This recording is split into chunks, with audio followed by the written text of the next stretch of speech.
Kay tungod weekends na naman mga kabiyana, nagcamping na naman kita sa may Santa Rosa.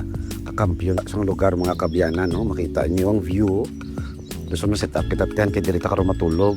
Dako ang atong tent ya kay mayaman. Gusto may ara kita ya tent para lang sa kalanan. Happy birthday! May tent man sila mga kabiyana. Kadamos ang tent naton. Tupuro na lang tent. Wala na pagkaon. Ang cake naton wala man pangalan. Nag-blow na kay may birthday. Damo ni may birthday. This one of course ang shot hindi madula. This one mera kita 100 kilos nga manok nga isubahon karon. This one 200 kilos. This one nga pork barbecue. 25 ka native ni nga chicken mga kabyanan ang inatulatan no.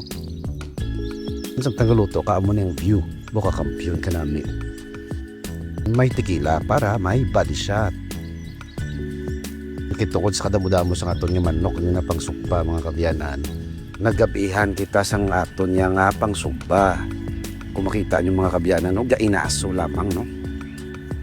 Pagluto sa tinula una kuya kwa dason ano pa. Of course, ma-pray gid kita ya kay importante na kung nag-inagaway na sa pagkaon. Tapos kaon may bonfire kay camping mo. Hindi madula ang singalong.